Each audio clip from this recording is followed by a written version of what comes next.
NCB times ಮೀಡಿಯಾಗೆ ಸ್ವಾಗತ. ನಾನು ದರ್ಶನ್ ಹುಣಸೂರು.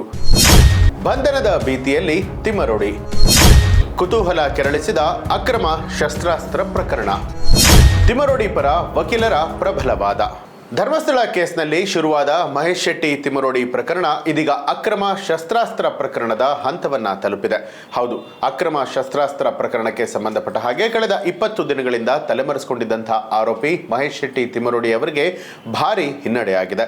ಅವರ ನಿರೀಕ್ಷಣಾ ಜಾಮೀನು ಅರ್ಜಿಯನ್ನ ದಕ್ಷಿಣ ಕನ್ನಡ ಜಿಲ್ಲಾ ಪ್ರಧಾನ ಮತ್ತು ಸೆಷನ್ಸ್ ನ್ಯಾಯಾಲಯವು ವಜಾಗೊಳಿಸಿದ್ದು ಬಂಧನದ ಭೀತಿಯನ್ನ ಮತ್ತಷ್ಟು ಹೆಚ್ಚಿಸಿದೆ. ಬೆಳ್ತಂಗಡಿಯ ಕಚೇರಿಯೊಂದರಲ್ಲಿ ಮಾರಕಾಸ್ತ್ರಗಳನ್ನು ಅಕ್ರಮವಾಗಿ ಸಂಗ್ರಹಿಸಿ ಇಟ್ಟ ಆರೋಪದ ಮೇಲೆ ಮಹೇಶ್ ಶೆಟ್ಟಿ ತಿಮ್ಮರೋಡಿ ವಿರುದ್ಧ ಶಸ್ತ್ರಾಸ್ತ್ರ ಕಾಯ್ದೆ ಅಡಿ ಪ್ರಕರಣ ದಾಖಲಾಗಿತ್ತು.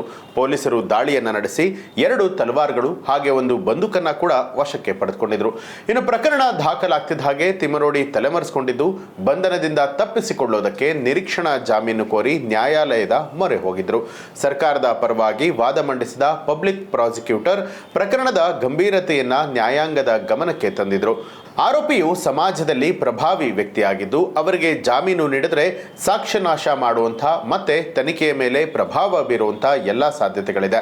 ಅಲ್ಲದೆ ಪ್ರಕರಣ ದಾಖಲಾದ ದಿನದಿಂದಲೂ ಕೂಡ ಅವರು ತಲೆಮರೆಸಿಕೊಂಡಿರುವಂಥದ್ದು ತನಿಖೆಗೆ ಸಹಕರಿಸದಿರುವಂಥ ಅವರ ಮನಸ್ಥಿತಿಯನ್ನ ತೋರುತ್ತೆ ಅಂತ ಹೇಳಿ ಬಲವಾಗಿ ವಾದ ಮಂಡಿಸಿದ್ರು.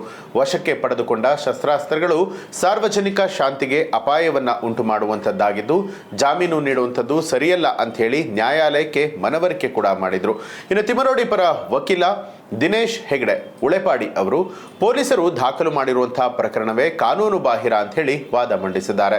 ಪೊಲೀಸರು ಪ್ರಥಮ ಮಾಹಿತಿ ವರದಿಯಲ್ಲಿ ಅಂದ್ರೆ FIR ಕಾಪಿಯಲ್ಲಿ ವಶಕ್ಕೆ ಪಡೆದುಕೊಂಡ ವಸ್ತುಗಳ ಬಗ್ಗೆ ಯಾವುದೇ ಸ್ಪಷ್ಟ ತಾಂತ್ರಿಕ ವಿವರಗಳನ್ನ ಕೊಟ್ಟಿಲ್ಲ. ತಲವಾರುಗಳ ಉದ್ದ ಅಗಲ ಎಷ್ಟಿತ್ತು, ಅವು ಅಲಂಕಾರಿಕ ವಸ್ತುಗಳೇ ಅಥವಾ ನಿಜವಾದ ಆಯುಧಗಳೇ ಅನ್ನುವಂಥದ್ರ ಬಗ್ಗೆಯೂ ಕೂಡ ಉಲ್ಲೇಖವನ್ನ ಮಾಡಿಲ್ಲ. ಹಾಗೆ ವಶಕ್ಕೆ ಪಡೆದುಕೊಂಡ ಬಂದೂಕು ಪರವಾನಗಿ ಅಗತ್ಯ ಇರುವಂತಹ ಶಸ್ತ್ರಾಸ್ತ್ರವೇ ಅಥವಾ ಸಾಮಾನ್ಯ ಏರ್ಗನ್ ಅನ್ನುವಂಥದ್ದನ್ನ ಕೂಡ ಖಚಿತಪಡಿಸಿಲ್ಲ. ಈ ರೀತಿಯ ಅಸ್ಪಷ್ಟ ಮಾಹಿತಿಯ ಆಧಾರದ ಮೇಲೆ ಶಸ್ತ್ರಾಸ್ತ್ರ ಕಾಯ್ದೆಯಂತಹ ಗಂಭೀರ ಕಾಯ್ದೆ ಅಡಿಯಲ್ಲಿ ಪ್ರಕರಣವನ್ನ ದಾಖಲು ಮಾಡೋದಕ್ಕೆ ಸಾಧ್ಯ ಇಲ್ಲ ಅಂತ ಹೇಳಿ ಪ್ರತಿವಾದವನ್ನ ಮಂಡಿಸಿದ್ರು. 2 ಕಡೆಗಳ ವಾದ ಪ್ರತಿವಾದವನ್ನ ಕೂಲಂಕುಷವಾಗಿ ಆಲಿಸಿದಂಥ ನ್ಯಾಯಾಧೀಶರು ಆರೋಪಿಯ ನಿರೀಕ್ಷಣಾ ಜಾಮೀನು ಅರ್ಜಿಯನ್ನ ವಜಾಗೊಳಿಸಿ ಆದೇಶವನ್ನ ಹೊರಡಿಸಿದ್ರು.